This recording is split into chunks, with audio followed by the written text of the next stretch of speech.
Are you ready to stop the self-sabotage and create the life you desire? Well, in order for that to happen, you need to break free from the bad beliefs that are holding your success hostage. You need to optimize the stress by turning it into extra energy for success. And those hurtful habits? Well, we need to give that pain a purpose for progress. Welcome to Stop the Self-Sabotage and Create the Life You Desire podcast. Why is it so significant for you to decide what you're going to replace your self-sabotage with? That's because the part of your mind known as the subconscious, which runs all of your habits and patterns, and self-sabotage or living a life by your desire and design, it's held in your subconscious. Well, it won't tolerate a void. So whenever you take something out, you need to choose what you're going to replace it with. And if you don't choose, then your subconscious, which always takes the path of least resistance, unless you program it and condition it to do otherwise, will say, oh, well, I'm going to replace it with something similar to what we just got rid of. And that can explain why you go from one bad habit to the next, why it seems like if you get success, you can't hold on to it, and you just seem to go from solving problem to problem. Okay, so we want to be able to look at the steps your subconscious will accept in going from problems to creating a life of your design. And that first step, there's 4. Is going to be healing. Now, if you think about healing as in you've cut yourself, well, your subconscious knows automatically how to heal that.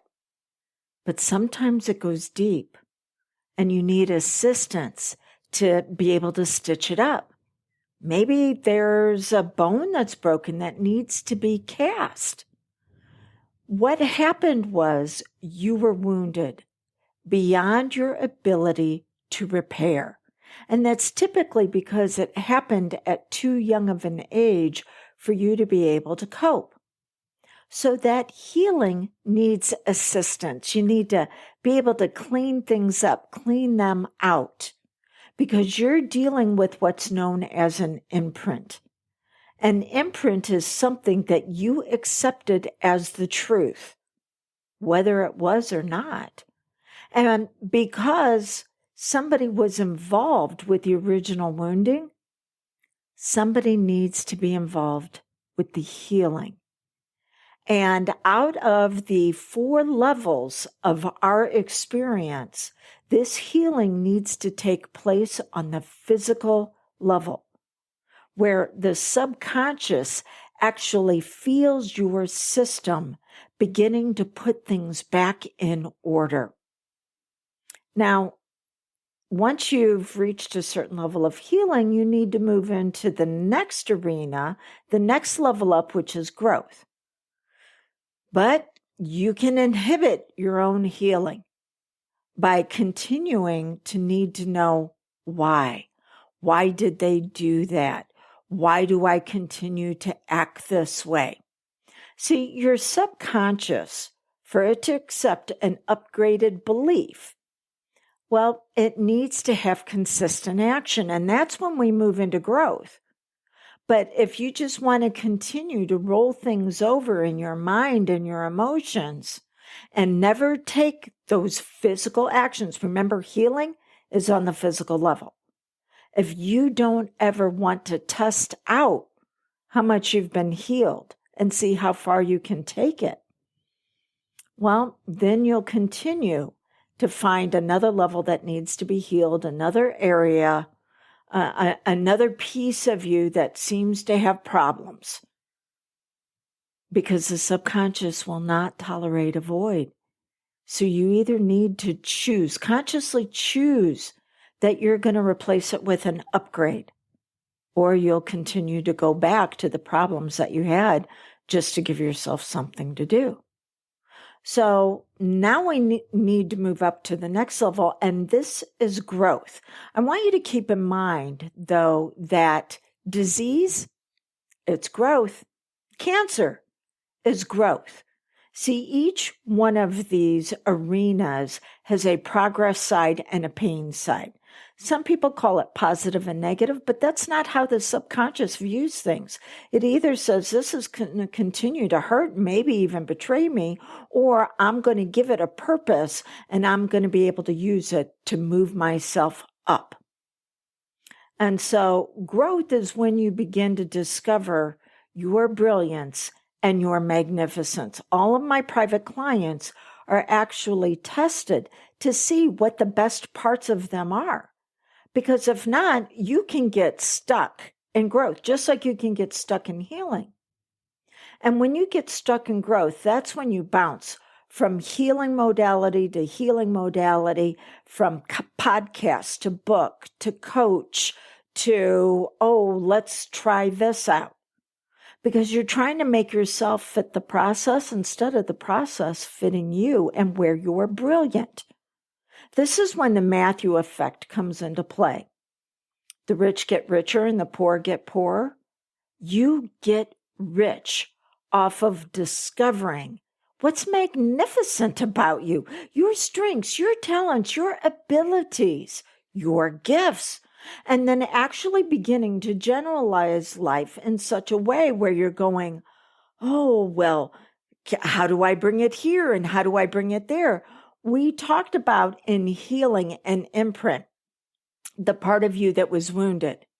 Well, now we're moving into growth, which is the part of you that knows how to move you forward. You're wise man, you're wise woman, you're goddess, you're Adonis.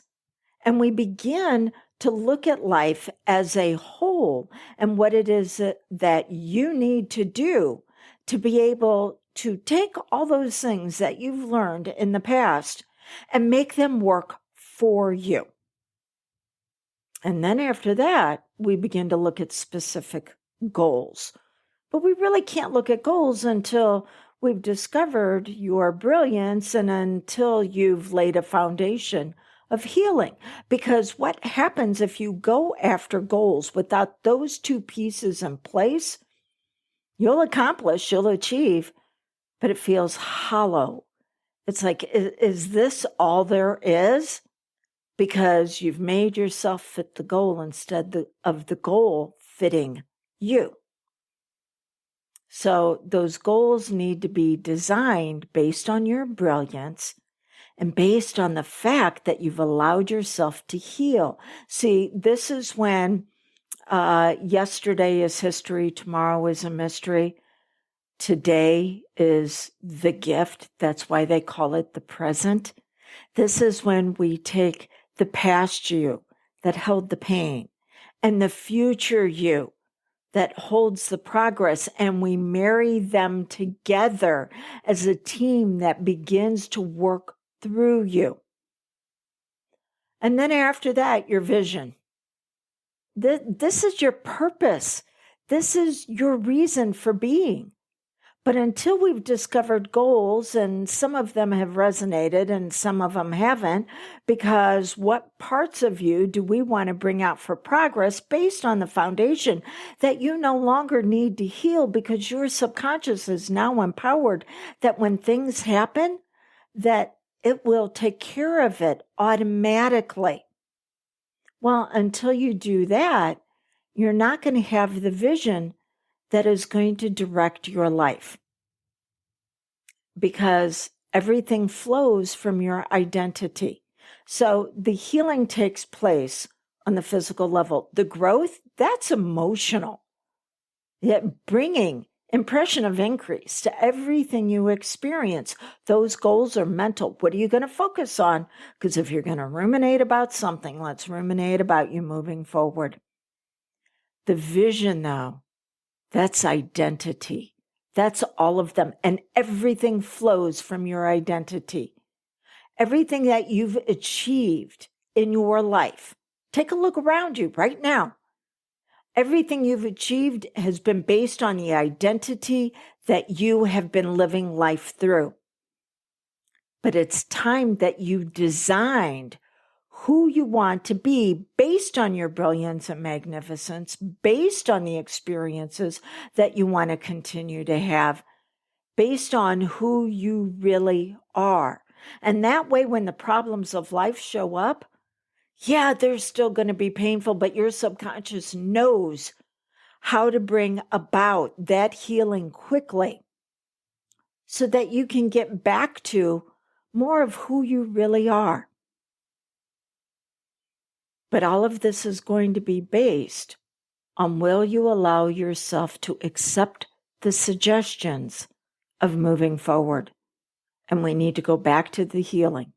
And that younger you will not accept the suggestions of moving up and on because she or he is going, I've already done too much. I'm exhausted. I can't do any more. You have to alleviate them from the burden of making this happen. And in their place, put your wise one. She's ready. He wants to take the action. But until you consciously choose to move yourself through these, you'll just find things, people, places, and things that continue to need to be healed.